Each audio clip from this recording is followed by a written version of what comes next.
तो बाबा साहब डॉक्टर अंबेडकर के नाम पर नई संसद भवन हो, ऐसी हमारी मांग है। और केसीआर की सरकार ने वहां का जो सचिवालय, आप सबका स्वागत है। अनुसूचित जाति जनजाति संगठनों का अखिल भारतीय परिसंघ के नाम से इसको जाना जाता है। और आज हमारी बहुत महत्वपूर्ण मांग है और इसके बड़े दूरगामी परिणाम होंगे। प्रथम दृष्टया नहीं लगता होगा कि ये बहुत इम्पोर्टेंट है, लेकिन इसके रिप्रिकॉशंस बहुत है। तेलंगाना सरकार ने 3 दिन का स्पेशल सेशन बुला करके काउंसिल और असेंबली दोनों में 13 सितंबर को प्रस्ताव पास किया है कि नई संसद भवन जो न्यू सेंट्रल विस्टा पर बन रही है, इसका नाम डॉक्टर BR अम्बेडकर होना चाहिए। मैं धन्यवाद देना चाहता हूँ केसीआर को और मल्लू रवि विक्रमार्का को, जो CLP लीडर हैं, कांग्रेस के हैं। भारतीय जनता पार्टी ने बहिष्कार किया था, तेलंगाना असेंबली का रिकॉर्ड है। और KT रामाराव जो मिनिस्टर हैं TRS के, उन्होंने प्रस्ताव पेश किया था, वो पास होकर के केंद्र सरकार के पास आया हुआ। हमने 800 MP से और लगभग हर पार्टी के नेतृत्व से आग्रह किया है कि हमारी मांग को समर्थन करें। नाम परिवर्तन का युग चल रहा है, नाम रखने का समय चल रहा है। औरंगजेब रोड का नाम बदला गया, इलाहाबाद का, अलीगढ़ का, फैजाबाद का, मुगल सराय का, बहुत सारे नाम बदले गए और रखे भी गए। तो बाबा साहब डॉक्टर अंबेडकर के नाम पर नई संसद भवन हो, ऐसी हमारी मांग है। और केसीआर की सरकार ने वहां का जो सचिवालय बना हुआ, उस सचिवालय का नाम भी डॉक्टर अंबेडकर सेक्रेटेरिएट रखा है। डॉक्टर अंबेडकर का योगदान संविधान के निर्माण में, और जो महिलाएं थी, पिछड़े थे, दलित थे, उनके लिए जो संघर्ष किया, और कॉन्स्टिट्यूशनल एक्सपर्ट, लीगल लिबररीज, हर तरह से हम देखते हैं तो उनका नाम सुटेबल है।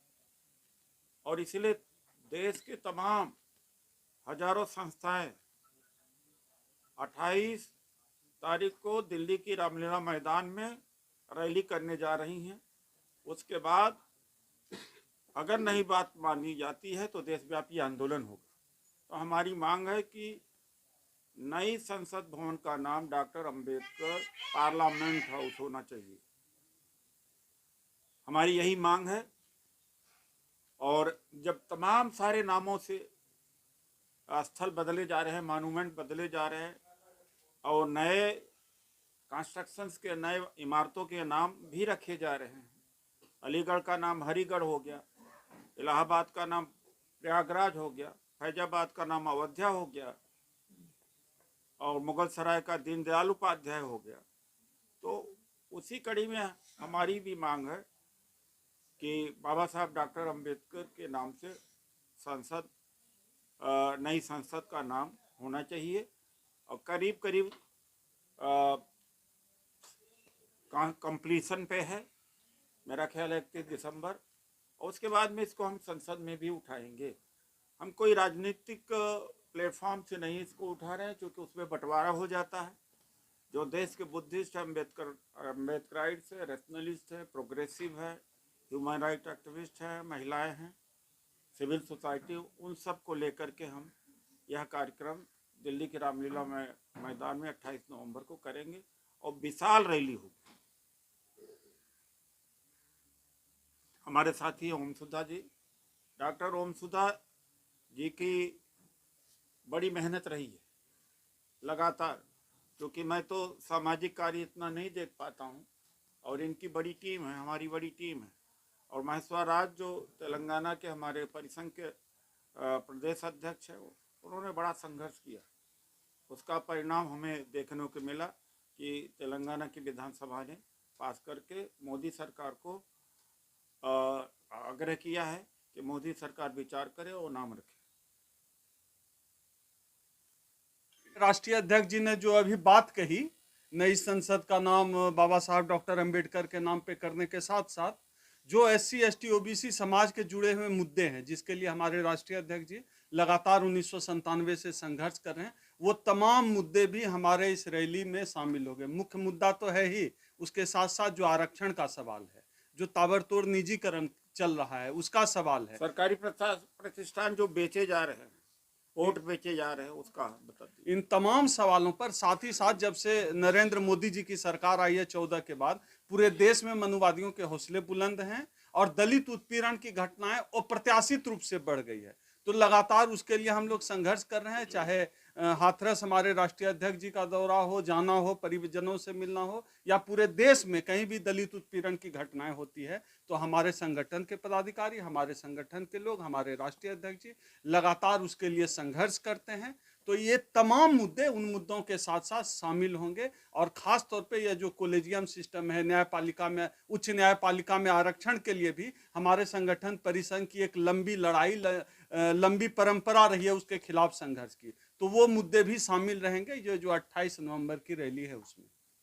अगर 28 के बाद में सरकार आपकी मांग को नहीं मानती है तो फिर क्या कोई दूसरा विकल्प चुनेंगे? देखिए, एक बहुत बड़ा आंदोलन बीपी मौर्य जी ने किया था, उस समय लाखों लोग जेल में गए थे। उसका परिणाम हुआ कि डॉक्टर अम्बेडकर की प्रतिमा बनी संसद में।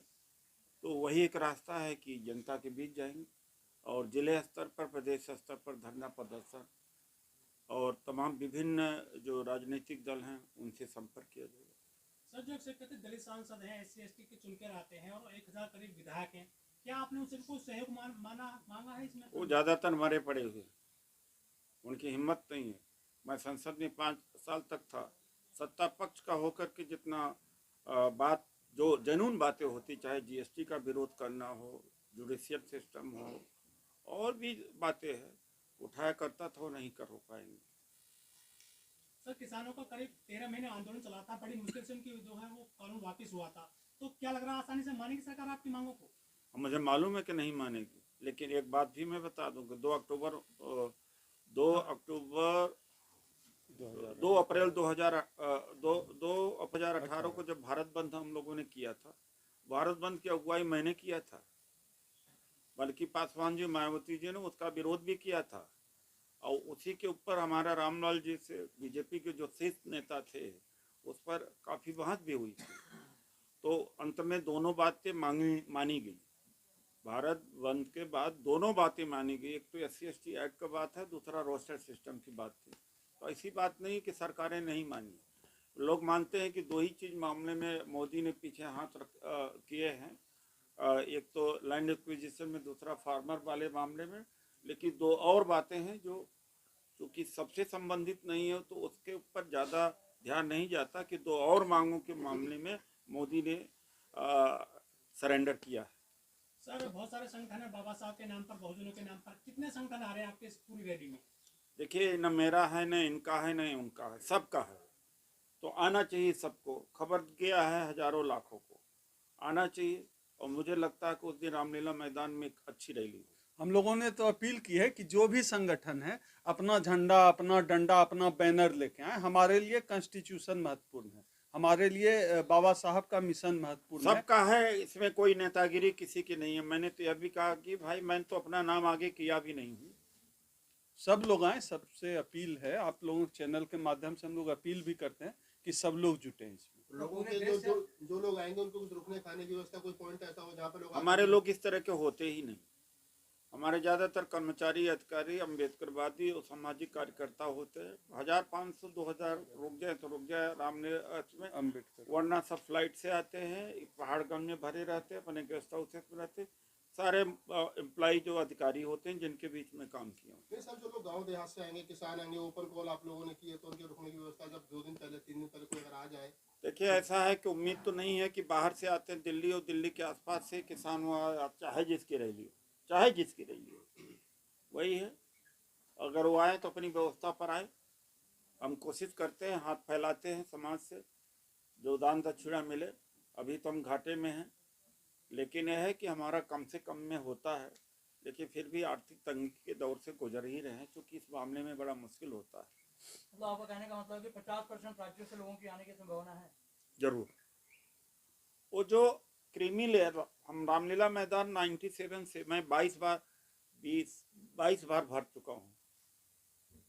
वो तो कई बार पैसा दे के जाते हैं, सरप्लस भी होता है। हमारा उस तरह के नहीं कि बसें दे करके, गाड़ी दे के, खाना देकर नहीं बुलाते, ना हमारे बस का है।